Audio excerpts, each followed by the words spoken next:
नमस्कार मित्रांनो, मी संजय परब परबांच्या गोष्टी या यूट्यूब चॅनलमध्ये पुन्हा एकदा तुमचं स्वागत करत आहे. आम्ही आता सकाळचे 5 वाजले आहेत आणि आमचं कुटुंब आम्ही आता रायगड दर्शनसाठी चाललो आहे.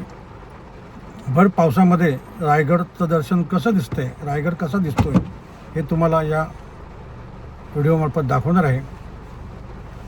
चला बघूया.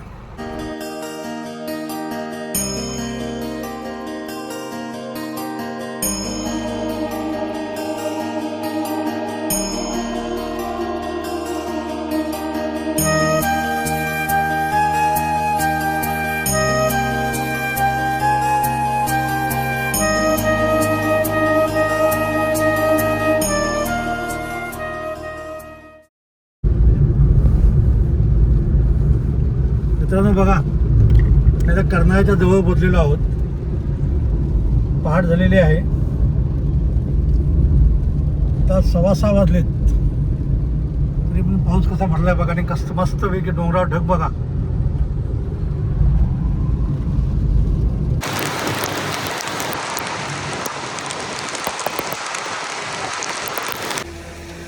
अंगण या ठिकाणी नाश्त्यासाठी थांबलेलो आहे. ही आपली गाडी आहे आणि या ठिकाणी आपण आता नाश्ता करूया. बघूया नाश्ता कसा मिळतो. हे बघा मित्रांनो, हॉटेल अंगणमध्ये नाश्ता मागितला होता. मी मिसळ पाव मागितला आहे.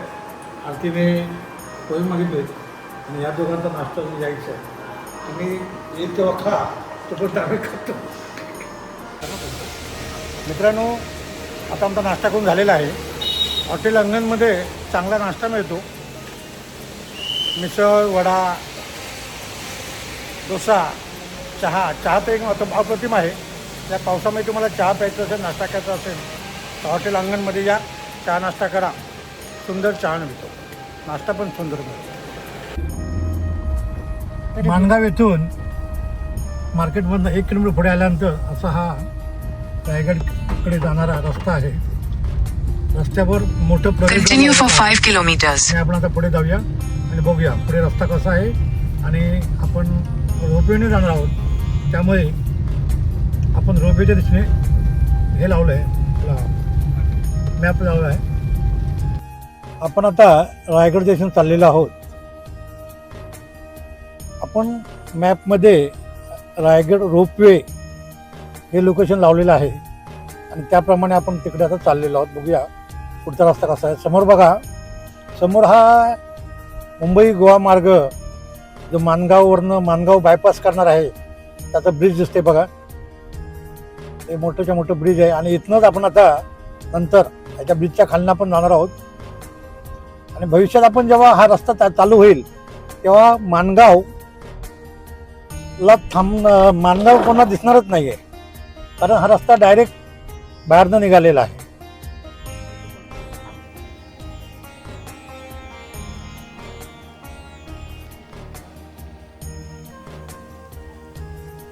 मित्रांनो बघा, सुंदर धबधबा, मस्त.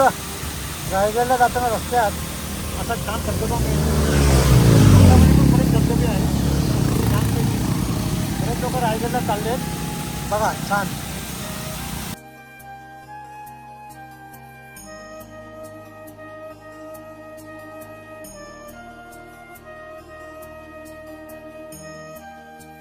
मित्रांनो, आम्ही आता रायगडच्या पायथ्याशी आलेलो आहे आणि हे बघा, आता रायगड किल्ल्यावर जाण्यासाठी सगळेजण रेनकोट वगैरे घालून तयार आहेत. हे बघा, इथे पार्किंगची व्यवस्था आहे आणि आपण सगळेजण आता हे बघा सगळे रेनकोट वगैरे घालून रायगड किल्ल्यावर जाण्यासाठी तयार झालेले आहेत. सिनियर सिटीजनसाठी 225 आहे आणि बाकी सर्व लोकांना 325 रुपये आहे. हे बघा, रोपवेला जाण्याचा रस्ता आहे. आम्ही आता रोपवेच्या लाईनीच्या पुढे चाललो आहे. बघा रोपवे. मित्रांनो, आम्ही रायगडच्या पायथ्याशी रोपवेच्या ठिकाणी आहे. बघून घ्या, बघा कसं मस्तपैकी कन्स्ट्रक्शन केलेलं आहे रोपवेचं. रायगडचा नजारा बघा तिकडे जरा वर बघा, तो कसा धबधबा पुढे चल, तो बघा कसा रायगडावरनं खाली धबधबा येतो तो. रोपवे बघा, धुक्यामध्ये रोपवे हे झाला आहे. वरनं आता बघा एक रोपवेची ट्रॉली खाली येते, रोपवेची ट्रॉली खाली येते बघा जरा, ती बघा आली बघा, येते बघा, बघत राहा. आता या ट्रॉलीमध्ये आपण बसणार आहोत बघा. आता सुंदरमध्ये बसलेलो आहोत बघा. ही पूजा इकडे बसली आहे, मी आहे, आरती तिकडे आहे, निखिल तर शूटिंग करतोय आणि ही 2 मित्रमंडळी आपली आहेत गाड्या ह्याच्यामध्ये रोपवेमध्ये. चला आपण आता आस्वाद घेऊ मस्तपैकी रोपवेचा. रोपवे चालू झालेला आहे, आपण आता वर चढतोय बघा, हळूहळू वर चढतोय, गड चढतोय आपण. हे बघा खाली गाव आहे पायथ्याला आणि वर किल्ला आहे. किल्ल्याची रचना बघा, सहजासहजी कोण वर चढू शकत नाही बघा. सुंदर असं किल्ल्याची रचना आहे. इथे धबधबे बघा कसे वाहतात वरनं, किल्ल्यावरनं पाणी कसं येते बघा खाली.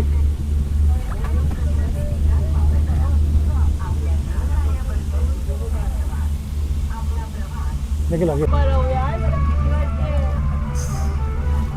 आपल्याला ते स्रोत कळत नाहीये म्हणून, नाहीतर इथे भीतीच वाटते. हां काय वाटत नाही आहे. हे बघा आम्ही आता रायगडच्या पायथ्यापासून रायगडावर रोपवेच्या साईन आलेलो आहे. अप्रतिम असं सौंदर्य होतं, छान अनुभव होता आणि खरोखरच पावसामध्ये तुम्ही वेळात वेळ काढून या रोपवेने रायगडावर या, रायगडची मजा घ्या. आता आपण पुढे जाऊन रायगडची मजा उपभोगूया.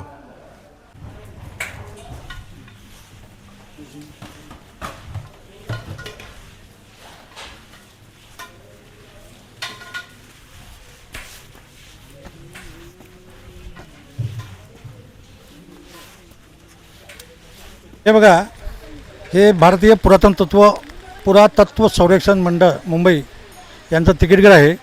किल्ल्यावर जाण्यासाठी, किल्ल्याची डागडुजी करण्यासाठी म्हणून शासनाने अत्यल्प असं तिकीट दर ठेवलेले आहेत. आता आपण किल्ल्यावर जाऊ बघा, धुकं किती आहे. चला रायगडावर आम्ही आता चाललो आहे. रायगडची संपूर्ण माहिती सांगण्यासाठी आमच्यासोबत आम्ही गाईड घेतलेले आहेत. तुमचं नाव सांगा दादा. माझं नाव सतीश सुरेश अवखेरकर आहे. गेल्या मी 10 वर्षापासून रायगड किल्ल्यावरती गाईड काम करत आहे आणि आज तुम्हाला मी पूर्ण किल्ल्याची प्रत्येक पॉईंटवरती नेऊन माहिती व्यवस्थित देणार आहे. समजलं का? अवकिरकर आहे हा, आपल्याला सगळी माहिती देणार आहे. चला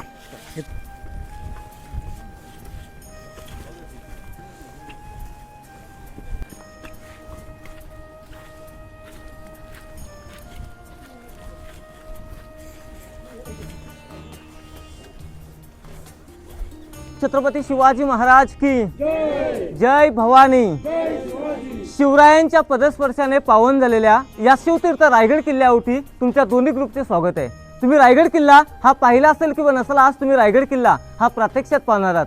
तुम्ही रायगड रोपवे प्रकल्पाने गडावरती प्रवेश केलात. ही किल्ल्याची पाठीमागची बाजू आहे. जी लोक 1500 पायऱ्या या रायगड किल्ल्यावरती त्या साईडून चढून येतात, किल्ल्याची समोरची बाजू ही त्या साईडून पाहायला भेटते. रायगड किल्ल्याची समुद्र सपाटीपासून हाईट आहे ती 2851 फूट आहे आणि पायथ्यापासून 1375 फुटावरती तुम्ही रायगड रोपवे प्रकल्पाने गडावरती प्रवेश केलात.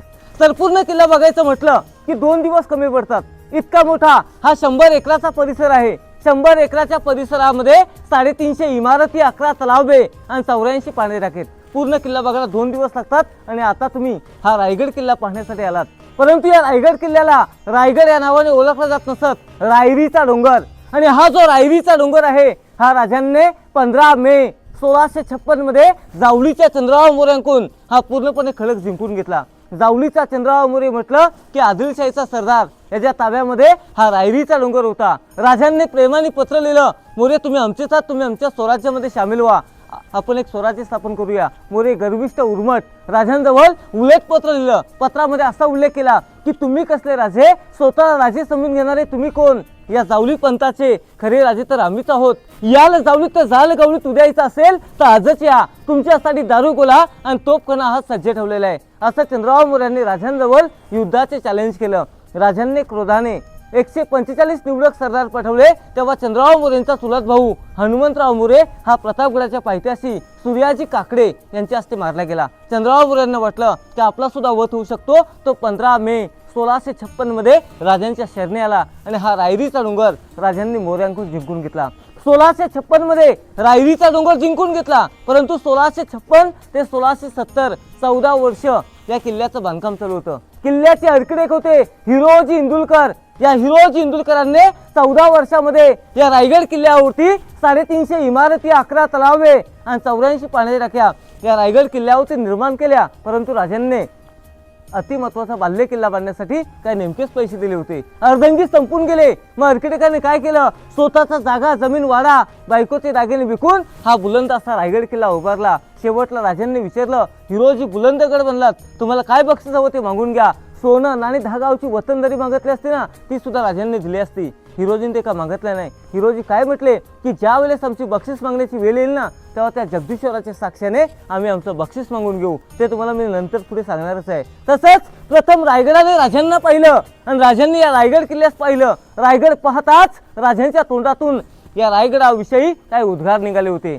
ते उद्गार असे होते की राजा खासा जाऊनी पाहता, की राजा खासा जाऊनी पाहता, गड हा बहुत चखोड, चौतर पहा गडाचे कडे, तासिल्याप्रमाणे गावदीड गाव उंच, प्रजन्यकाली कड्यावती या गवतही गोत नव्हतं. परंतु धोंडा ताशिवा एकच आहे. दौलताबाद हा पृथ्वीवरती चकोडगड खरा, परंतु उंचीने थोडका. दौलताबादचे दशगुण उंच ऐसे देखून राजे संकृष्ट झाल्याने बोलले की तख्तास जागा हाच गड खरा करावा. तख्त म्हणजे राजधानी. आपल्या राजांची पहिली राजधानी पुण्यामध्ये वेल्हा तालुक्यात राजगड आणि मराठ्यांची कॅपिटल राजधानी म्हणून हा रायगड किल्ला निवडला गेला.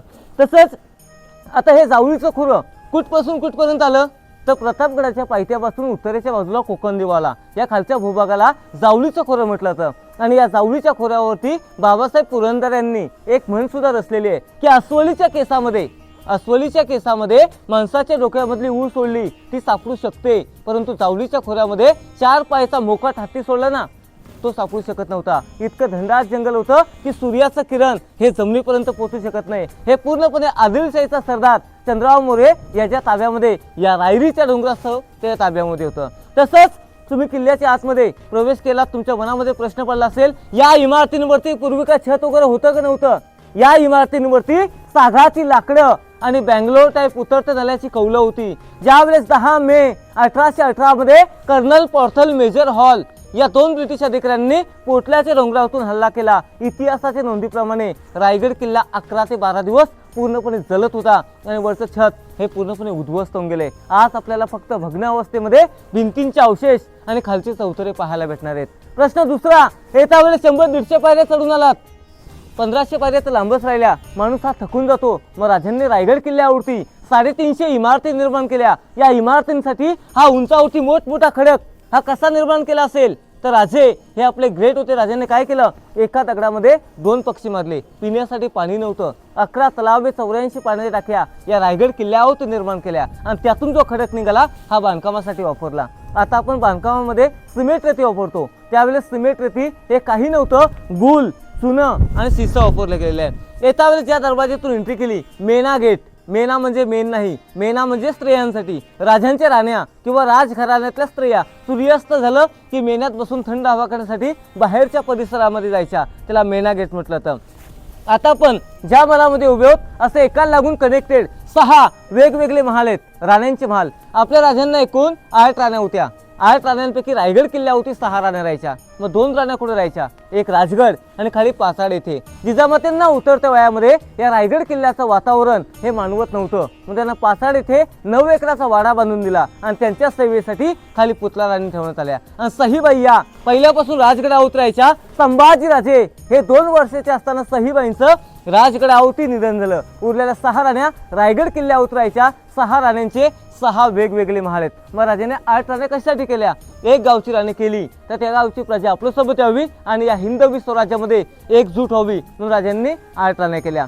हा एका राणीसाठी एवढा मोठा एक महाल आहे, 6 राण्यांसाठी 6 वेगवेगळे महाल आहेत. जेवढं किल्ल्यावरती दगडाचं काम पाहायला भेटेल हे 1656 मधलं राजांच्या काळामधलं आहे. विटांचं काम पाहायला भेटेल हे 1733 मध्ये पेशव्यांनी केलेलं आहे. 1733 ते 1818 पर्यंत इथे पुण्यातले दुसरे बाजीराव पेशवे गडावरती राहायचे. आता आपण काही मराठ्याचे 1-2 सैर ऐकणार आहोत आणि इथला पॉईंट पाहून दुसऱ्या पॉईंटवरती जाणार आहोत. मराठ्याचा पहिला सैर असा आहे की घासल्याशिवाय दहार नाही तलवारच्या पातीला, की घासल्याशिवाय दहार नाही तलवारच्या पातीला, आणि शिवचरित्राशिवाय अर्थ नाही या महाराष्ट्राच्या काल्या मातीला, या महाराष्ट्राच्या काल्या मातीला. दुसरा शेर असा आहे की अंधार झाला पाहता एक दिवा पाहिजे, आणि या महाराष्ट्राच्या भूमीला पुन्हा एकदा जिजाऊंचा शिवबा पाहिजे, पुन्हा एकदा जिजाऊंचा शिवबा पाहिजे. बोला पुण्यश्लोक छत्रपती शिवाजी महाराज की. याला दासी वटा म्हटलं तर. दासी म्हणजे त्या कालची नोकराणीन. राणीला वगैरे काही लागलं की दासी पुरवायची. रायगडच्या चारी भोवती पाहिलं तर सह्याद्रीच्या पर्वतरांग आहेत, परंतु या रायगड किल्ल्याला एकही जॉईंट नाहीये. रायगड किल्ला हा एकमेव डोंगर आहे, एका कमलाच्या फुलासारखा स्वतंत्र किल्ला आहे. लोक काय करतात, किल्ल्याला खालून वेढा मारतात. रायगड हा कुठेतरी जॉईंट असू शकतो, रायगड हा कुठेही जॉईंट नाही. वातावरण क्लिअर असेल तर रायगड किल्ल्यावरून 8 किल्ले पाहण्यासाठी भेटतात. राजगड, तोरणा, लिंगाणा, प्रतापगड, महाबळेश्वर, सोनगड, चांभारगड, मकरंदगड असे 8 किल्ले या रायगड किल्ल्यावरून पाहण्यासाठी भेटतात. तसंच खाली चौकोनी खोल्या दिसतात. अष्टप्रधान मंत्रिमंडळांची ऑफिसं, आपल्या राजांचे 365 किल्ले होते, त्यांचा कागदीपत्र व्यवहार या चौकोनी खोलीमध्ये केला जायचा. याला अष्टप्रधान मंत्रिमंडळांची ऑफिसं म्हटलं तर. इथे बघा जाळी टाकलेले 2 खड्डे आणि शिवकालीन दगडामध्ये पॅक केलेला हा 3रा खड्डा वापर केला, आणि पेशव्यांनी इथे कैदी ठेवले. कैदी असे ठेवले, चोरी लबाडी पितुरी केली की 7 दिवस त्याच्या आतमध्ये टाकायचं, 8व्या दिवशी कबूल नाही झाला की वरती काढायचं, पोत्यात भरायचं आणि टकमक टोका उठून फेकून द्यायचं. राजांच्या काळी धान्याचा असा वापर केला, गडाच्या भोवती शत्रूने खालून वेढा दिला तर वरती राहणाऱ्या 3500 लोकांना 6 महिने धान्य पुरेल इतकं स्टोरेज केलं जायचं. 22 फूट, 15 फूट, 20 फुटाचे खड्डे पाहून घ्या. मग आपण पुढे जाऊया. आता रायगडावरती खडे पसरले शिवरायांच्या पायी, रायगडावरती खडे पसरले शिवरायांच्या पायी, हिरे माणिक मोती दुसरी दौलत नाही. रायगड किल्ल्यावरच्या सर्वात अतिमहत्वाच्या आणि पवित्र ठिकाणी तुम्ही आलेला शिवभक्त प्रथम या ठिकाणाची माती कपाळी लावून स्वतःला भाग्यशाली समजून घेतो. कारण का, जीवनामध्ये आल्याच्या नंतर एकदा तरी पंढरीची वारी आणि एकदा तरी या रायगडाची वारी करावी. आज तुम्ही राजांच्या प्रशिस्त राहत्या राजवाड्यामध्ये प्रवेश केलात, आणि हा राजांचा राजवाडा त्यावेळेस एकावरती कसा 2 मजली होता. ज्यावेळेस 10 मे 1818 मध्ये कर्नल पॉर्थल मेजर हॉल या 2 ब्रिटिश अधिकाऱ्यांनी पोटल्याच्या डोंगरावरून हल्ला केला, राजवाडा हा पूर्णपणे उद्ध्वस्त होऊन गेलेला आहे. आज आपल्याला फक्त भग्नावस्थेमध्ये हा खालचा चौथरा पाहायला भेटतोय, आणि याच चौथऱ्यावरती आपल्या राजांनी अखेरचा श्वास सोडला. ती तारीख आहे 3 एप्रिल 1680 मध्ये. मराठीमध्ये तारीख आहे हनुमंत जयंती, चैत्र पौर्णिमा, दुपारी 12च्या पहारे या चौथऱ्यावरती आपल्या राजांनी अखेरचा श्वास सोडला. आणि इथून 1.5 किलोमीटर अंतरावरती जगदीश्वराचं मंदिर आहे. त्या मंदिराच्या पाठीमागे आपल्या राजांची समाधी आहे. त्या ठिकाणी राजांच्या देहेकडेला अग्नी देण्यात आली. राजे हे शंकराचे भक्त होते. मंदिराच्या पाठीमागे आपल्या राजांची समाधी आहे. आपले राजे अवघ्या वयाच्या 50 वर्ष जगले. 19 फेब्रुवारी 1630 मध्ये शिवनेरी किल्ल्यावरती जन्म झाला, आणि 3 एप्रिल 1680 मध्ये रायगड किल्ल्यावरती या चौथऱ्यावरती आपल्या राजांनी अखेरचा श्वास सोडला. आपण एक विचार केला तर वयाच्या 50 वर्षामध्ये माणूस स्वतःसाठी मनासारखं हवं तसं घर बांधू शकत नाही. कारण का, 20 वर्ष हे माणसाचं बालपणामध्ये जातंय, आणि उरलेल्या 30 वर्षामध्ये मनासारखं घर बांधता येत नाही. आपले राजे इतके ग्रेट होते, राजाने वयाच्या 50 वर्षामध्ये 365 गड किल्ले निर्माण केले होते, आणि स्वतःची गादी ही स्वतः निर्माण केली होती. इथे पाण्याची टाकी आहे. जो कोणी कामचुकारपणा करायचा त्याला गंगासागर तलावातून या ठिकाणी कावडीमध्ये पाणी ओतायला लावायचे. आणि त्यावेळेस स्वतंत्र पाण्याची टाकी का, त्यावेळेस 20 बाधका ह्या जास्त व्हायच्या, म्हणून राजांची पाण्याची टाकी त्यांच्या बेडरूमच्या शेजारी होती. तिथे नाही, इथे ते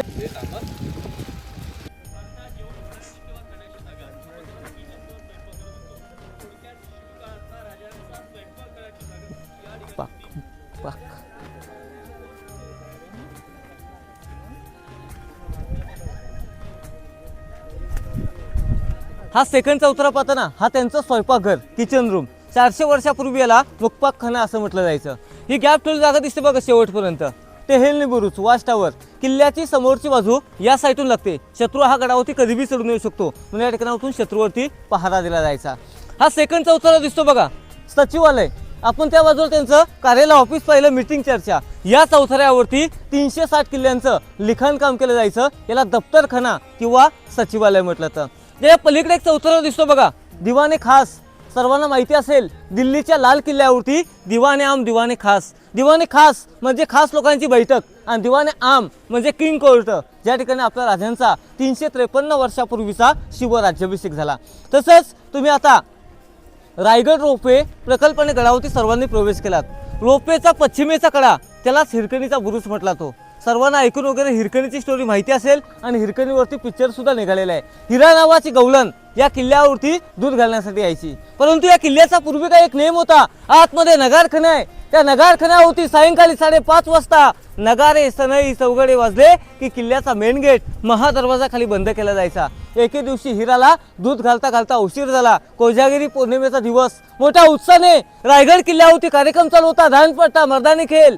हिरा त्यात मग्न होऊन गेली. हिराला थोड्या वेळाने जाणवले नगारखान्यावरती नगारे वाजलेत, किल्ल्याचा मेन गेट महादरवाजा खाली बंद झाला असेल तरी सुद्धा वरतून 500 पायऱ्या खाली उतरून जाते. तिथे चांगोजी कटकर नावाचा एक सेवक होता. त्याला म्हणू लागली, बाबा रे, मला 6 महिन्याचं तानं लेकरू आहे, खाली रडत असेल, मला जाऊ द्या. तो काय म्हटला, मला राजांची आज्ञा आहे, मी तुला जाऊन देऊ शकत नाही. एक माणुसकीच्या नात्यामध्ये राहण्याची आणि जेवणाची व्यवस्था करू शकतो. सकाळी पहाटे उठ आणि तू तुझ्या बाळाकडे जा. ती त्याचं काही ऐकत नाही. पुन्हा 500 पायऱ्या वरती चढते. 100 एकराच्या वरच्या पठारामध्ये फिरते, कुठेही मार्ग सापडत नाही. रोपेचा पश्चिमेचा कडा, त्या कड्यापाशी जाते, हातामधली दुधाची कितली चप्पल काढून ठेवते आणि कडाखाली उतरून जाते. परंतु दुसऱ्या दिवशी चांगोजी कटकर ही बातमी राजांपर्यंत पोहोचवतात. हिरा नावाची गवलन दरवाजेपर्यंत आली होती, हात जोडू लागली, विनवण्या करू लागली, माझं तानं लेकरू आहे, मला दरवाज्यातून खाली जाऊ द्या. परंतु राजा ती दरवाज्यातून खाली जाण्यासाठी अजून का आलेली नाही. राजे तिला शोधण्यासाठी या किल्ल्यामध्ये 2 सेवक पाठवतात, कुठेही सापडत नाही. राजे तिला शोधण्यासाठी घरी पायथ्याला 2 सेवक पाठवतात, घरी आपल्या तान्या लेकराला दूध पाजत असते. राजे तिला वरती भरलेल्या राजदरबारामध्ये 6000 लोकांमध्ये आणण्याची परवानगी देतात. मनामध्ये भीते, मी राजांची आज्ञा तोडून गेलेली आहे, राजे मला टकमक टोकावरतून कडेलोट करणार, न शिक्षा देता 6000 लोकांमध्ये साडी चोली देऊन प्रेमाने सन्मानित करतात आणि तिच्या मुलाला म्हणतात की वा बहादरा, या इथं दूध पिऊन मोठा हो आणि आमच्या हिंदवी स्वराज्यामध्ये सामील हो. आणि हिराला राजे म्हणतात, हिरा, ज्या रात्रीच्या वेळेस ज्या कड्यावरून तू खाली उतरून गेलीस त्या कड्यावरून मला आता उतरून दाखवशील का. रडते अवस्थेमध्ये 6000 लोकांमध्ये काय म्हणते, राजा आता शक्य नाही, राजा आता शक्य नाही. कारण का, त्यावेळेस माझ्या नजरेसमोर माझं तानं लेकरू दिसत होतं. आता एक तो मला कडा दिसत आहे, कडा तासून घेण्यात आला. एक स्त्री त्या कड्यावरून उतरू शकते तर शत्रू चढूके उतरू शकतो. बुरुजाला नाव दिलं हिरकणीचा बुरुज आणि तुम्ही गाडी पार्किंग केलीत, त्या गावाला नाव दिलं हिरकणीची वाडी.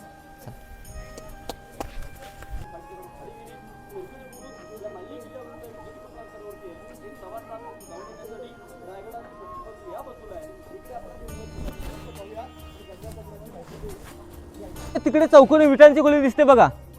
त्या चौकोनी विटांच्या खोलीला टाकसाल म्हटलं तर टाकसाल म्हणजे मिंट, शिवराई, राजमुद्रा, होन त्या ठिकाणी छापलं जायचे. आता कसं नाशिकमध्ये छापखाना आहे, 400 वर्षापूर्वीची रिझर्व्ह बँक. आताच्या छापखान्याच्या कॉईंटवरती सत्यमेव जयते लिहिलेलं आहे. त्यावेळेच्या छापखान्याच्या कॉईंटवरती असा शिलालेख होता की प्रतिभचंद्र लेखेवर्ध विश्ववंदिता शहा सुनो शिवशहा मुद्रा भद्राय राजते. याचा अर्थ असा होतो की प्रतिभेच्या चंद्रकलेप्रमाणे वाढत जाणारे शहाजींचे पुत्र शिवाजी, तसं त्यांचं हिंदवी स्वराज्य हे प्रतिभेच्या चंद्रकलेप्रमाणे वाढत जावं, तर राजमुद्रेचा अर्थ होतो. ही गोलाकारची बाल्कनी दिसते बघा, राजांची थंड हवा खाण्याची सज्जा गॅलरी म्हटलं तर. ही चौकोनी दगडाची खोली गुप्त खलबतखाना, चेंबर फॉर सिक्रेट डिस्कशन. किल्ल्याचे गुप्त चर्चेदार होते बहिरूपी बहेरजी नाईक. 18 भाषांचं ज्ञान होतं. दुश्मनाच्या छावणीमध्ये शिरून किल्ल्यांच्या गुपित चर्चा राजांपर्यंत या ठिकाणी पोचवायचे. स्वतःच्या पत्नीलाही माहीत नव्हतं की माझा नवरा काय काम करतो. गुप्तहेर खात्याचे प्रमुख आहेत हेही त्यांच्या पत्नीला माहीत नव्हतं. औरंगजेबाच्या दरबारामध्ये जाऊन दाढीला हात लावून येणं म्हणजे बहेरजी नाईक.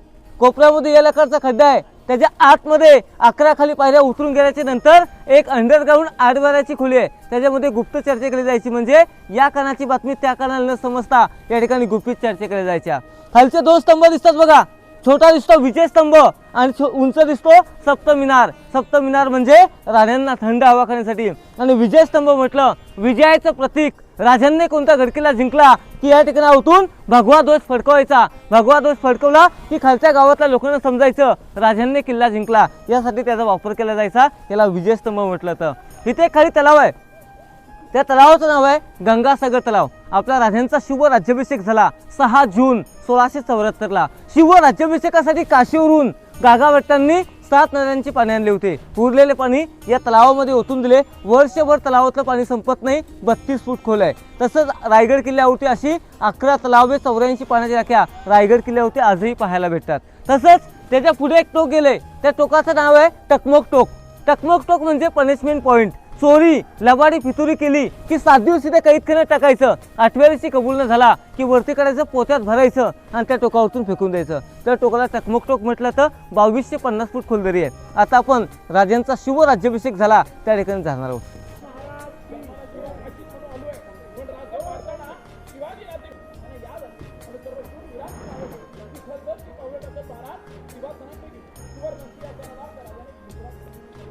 लक्ष द्या इकडे.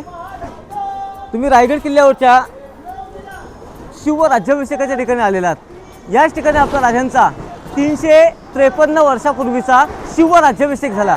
ती तारीख आहे 6 जून 1674ला.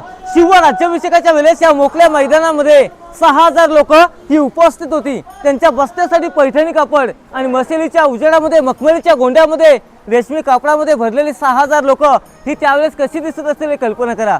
400 वर्षापूर्वी या ठिकाणी पूर्वी लाईट किंवा माईक सिस्टम हे काही नव्हतं. राजे सिंहासनावरून हलू आवाजामध्ये बोलले, शेवटच्या व्यक्तिपद ऐकायला जायचं आणि शेवटची व्यक्ती हलू आवाजामध्ये कुजबुजली, राजांपद ऐकायला जायचं. याला त्या काळचं वास्तुशास्त्र किंवा इको पॉईंट म्हटलं तर. आजही प्रत्यक्षात पाहायला भेटतं. पाऊस वारा नसेल तर हे पूर्णपणे क्लिअर पाहायला भेटतं.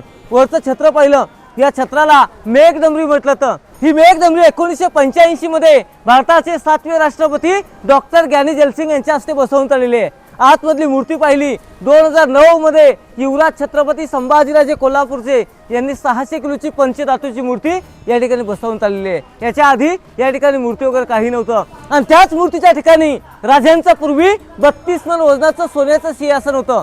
1 मन म्हटलं ना की 40 किलो, असं 1280 किलोचं सोन्याचं सिंहासन होतं. औरंगजेबाचा सरदार जुल्फिकार खान त्याचं टोकन नाव होतं इतिगत खान. याने 3 नोव्हेंबर 1689 मध्ये या 32 मन सोन्याच्या सिंहासनावरती घनाचे घाव घालून फोडून लुटून आणण्यात आलेले आहे. आज आपल्याला फक्त या ठिकाणी या मेघडंबरीमधली फक्त मूर्ती पाहायला भेटते. बघा वरती तुम्ही दोन्ही बाजूला विटांचं काम पाहिलं असेल. एक बाजूला राजांच्या अष्टप्रधान मंत्रिमंडळांची बसण्याची व्यवस्था केली होती.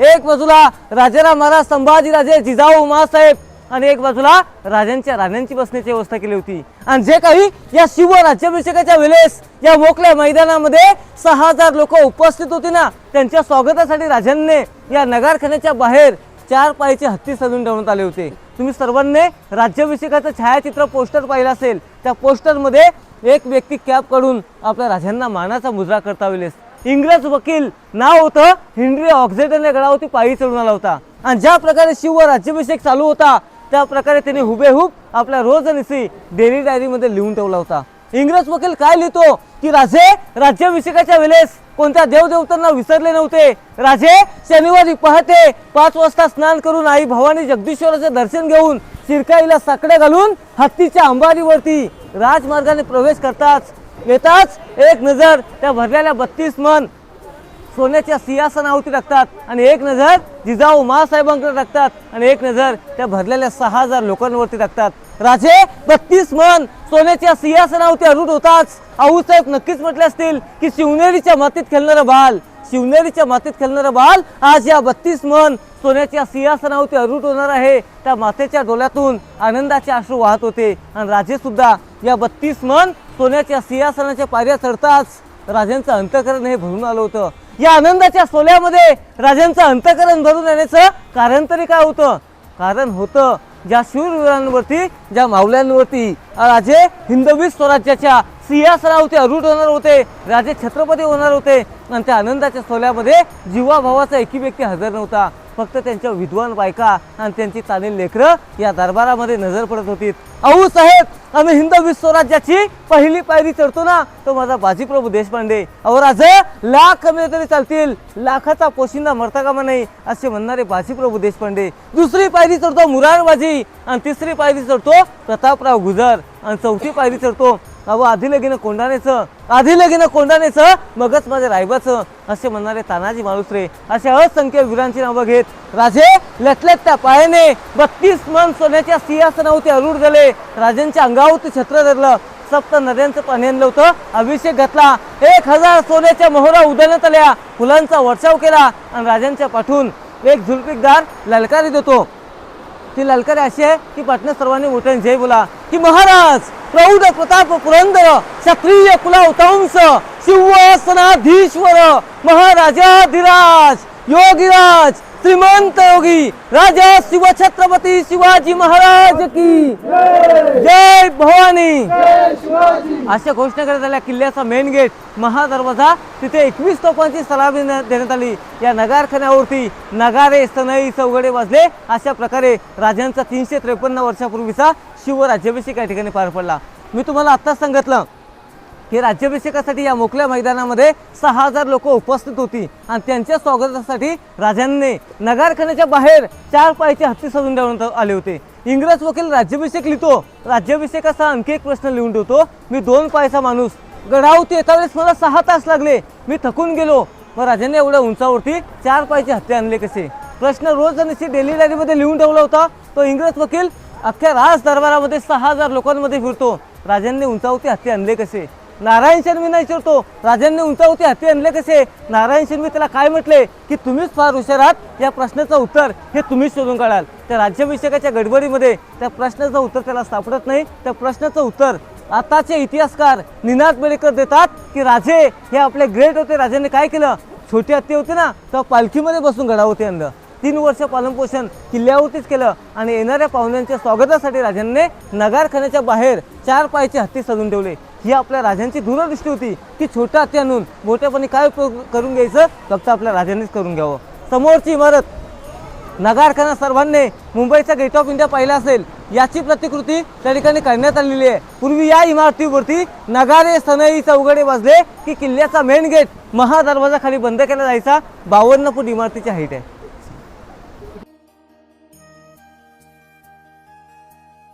इकडे समोरची मूर्ती दिसते बघा, या मूर्तीला सिंहासनाधीश्वर मूर्ती म्हटलं होतं. 1974 मध्ये यशवंतराव चव्हाण इंदिरा गांधी यांच्या हस्ते बसवण्यात आलेली आहे. ही मूर्ती आतमध्ये शिवराज्याभिषेकाच्या ठिकाणी बसवण्यासाठी आणली होती. या मूर्तीमध्ये काही एक चुकी असल्यामुळे ही मूर्ती या ठिकाणी बसवली. मग प्रश्न पडतो, या मूर्तीमध्ये अशी काय चूक ही मूर्ती या ठिकाणी बसवली? राजे 32 मन सोन्याच्या सिंहासनावरती बसवलेस पायामध्ये जोडे घालू शकत नव्हते. या मूर्तीमध्ये जोडे असल्यामुळे ही मूर्ती या ठिकाणी बसवली.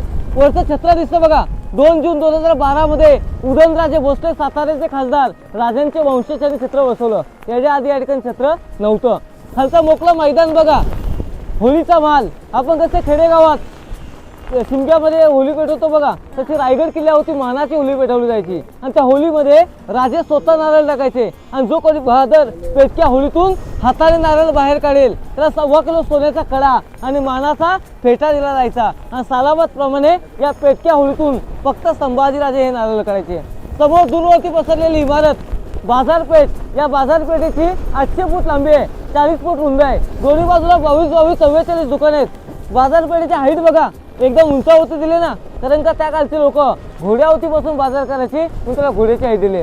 याची रचना अशी आहे, आगे दुकान पिछे मकान, याच ठिकाणी राहून याच ठिकाणी व्यवसाय करायची. मंदिर पहा लांबून कसं दिसतं, निरीक्षण करा. एक मस्जिद टाईप वाटतं ना, मस्जिद वगैरे काही नाही, शंकर महादेवाचं मंदिर आहे. मोगल लोकांना फसवलं द्यावं, त्यांना वाटावं आपलं मस्जिद आहे आणि त्याची तोडफोड न करावी, साबित राहो म्हणून त्याचं मंदिर आहे. मंदिराच्या पाठीमागे शंकू आकाराचा सफेद घुमट, राजांची समाधी आणि समाधी मंदिराच्या मध्ये एक छोटासा नगारखाना दिसतो बघा. त्या नगारखान्याच्या पायरीवरती किल्ल्याचे अर्किटेक्ट हिरोज इंदुलकर यांच्या नावाची पाठी बसवण्यात आलेली आहे. सेवेचे राही तत्पर हिरोज इंदुलकर. या हिरोज इंदुलकरांनी 14 वर्षामध्ये या रायगड किल्ल्यावरती 350 इमारती, 11 तलावे आणि 84 पाण्याच्या टाक्या रायगड किल्ल्यावरती निर्माण केल्या. राज्याभिषेकाच्या वेळेस राजांनी सर्व लोकांना बक्षिसे वाटली. हिरोजीने विचारलं, बुलंद गड बनलात, काय बक्षीस हवं ते मागून घ्या. सोनं आणि धागावची वतन जरी मागितली असती ती सुद्धा राजांनी दिली असती, परंतु हिरोजीने ते काय मागितलं नाही. हिरोजी काय म्हटले, त्या ठिकाणी एक छोटासा नगारखाना आहे, त्या नगारखान्याच्या पायरीवरती आमचं नाव कोरण्याची परवानगी द्या, कारण का जाता येतं तुमच्या पायाची धूल ही आमच्या मस्तकी लागत राहिली पाहिजे, हे कामात आमचं बक्षीस पाहिजे. आणि त्या ठिकाणी मोड लिपीमध्ये नाव लिहिण्यात आलेलं आहे सेवेचे नाही तत्पर हिरोजी इंदुरकर. त्याच ठिकाणी राजांनी हिरोजींना मिठी मारली आणि म्हटले, वा हिरोजी, तुमच्यासारखी लोक लाभलीत म्हणजे हिंदवी स्वराज्याचा आम्ही कारभार चालू शकलो. आणि त्याच ठिकाणी राजांनी हिरोजींना विचारलं, बुलंद गड बनलात हिरोजी, बुलंद गड बनलात, या किल्ल्याचं गॅरंटी पत्रक आहे. हिरोजी काय म्हटले की जोपर्यंत या आकाशामध्ये चंद्र सूर्य तारे आहेत ना, तोपर्यंत केलेल्या बांधकामाला धक्का लागू शकत नाही, असं मोड लिपीमध्ये किल्ल्याचं गॅरंटी पत्र सुद्धा दिले. यालाच तर म्हटलं तर राजांसारखी माणसं होती आणि माणसांसारखे आपले राजे होते, म्हणून हिंदवी स्वराज्य स्थापन झालेलं आहे. हे बघा, अतिमहत्वाचा बाल्यकिल्ला झालेला आहे. माहिती झाल्याच्या नंतर मी माझ्या प्रत्येक ग्रुपला काही मराठ्याचे 2 शेर बोलत होतो. मराठ्याचा पहिला शेर असा आहे की जिजाऊ माँसाहेब तुम्ही जन्माला आलात, की जिजाऊ माँसाहेब तुम्ही जन्माला आलात म्हणून दिसते अंगणामध्ये तुळस, आणि छत्रपती शिवरायांना जन्माला घातले म्हणून दिसतात मंदिरांचे उंच उंच कलश. शेवटचा शेर असा आहे, तांदूळ शिजल्यानंतर भात म्हणतात, तांदूळ शिजल्यानंतर भात म्हणतात, अंधाराला रात्र म्हणतात, आणि या महाराष्ट्रामध्ये राहून छत्रपती शिवरायांना विसरेल ना, त्याला हिजड्याची जात म्हणतात, त्याला हिजड्याची जात म्हणतात. बोला पुण्यश्लोक छत्रपती शिवाजी महाराज की जय भवानी.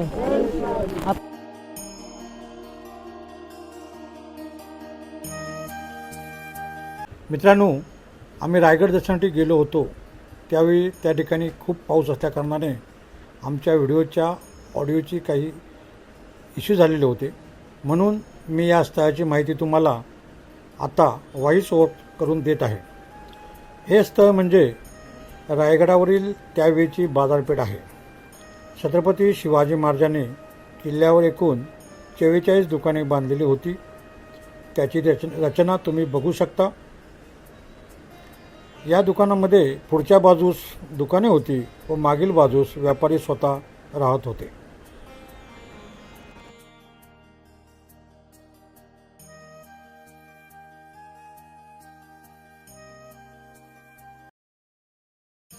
रायगडावरील बाजारपेठ पाहून पुढे जात असताना आम्हाला एक त्या ठिकाणचं महत्त्वाचं असं ठिकाण दिसलं, आणि ते ठिकाण म्हणजे रायगडावरील जगदीश्वराचं मंदिर.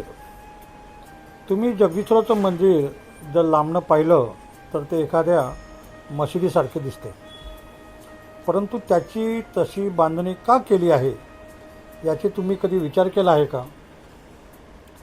आमच्या गाईडने आम्हाला सांगितलं होतं की त्यावेळी शत्रू हिंदूंच्या मंदिरांची नासधूस करत, त्यामुळे रायगडावरील जगदीश्वराच्या मंदिराची रचना महाराजांनी त्यावेळी तशी केली होती, मशिदीप्रमाणे केलेली होती. आम्ही त्या मंदिरामध्ये गेल्यानंतर ते मंदिर पाहिलं असता मंदिराची कोणत्या प्रकारची हानी झालेली नाही. मंदिराचं बांधकाम अजून पूर्वी जसं होतं त्याचप्रमाणे विस्तृत आणि हवाढवी असं आहे. मित्रांनो, जगदीश्वराच्या मंदिराच्या समोरच छत्रपती शिवाजी महाराजांची समाधी आहे. तुम्ही ती या व्हिडिओच्या माध्यमातून पाहू शकता. आम्ही कुटुंबाने ज्यावेळी त्या समाधी दर्शन घेतलं त्यावेळी आम्हाला एक वेगळीच अनुभूती त्यावेळी आली होती. त्या समाधीच्या बाजूलाच महाराजांचा प्रिय वाघ्या श्वानाची समाधीही त्या ठिकाणी आहे.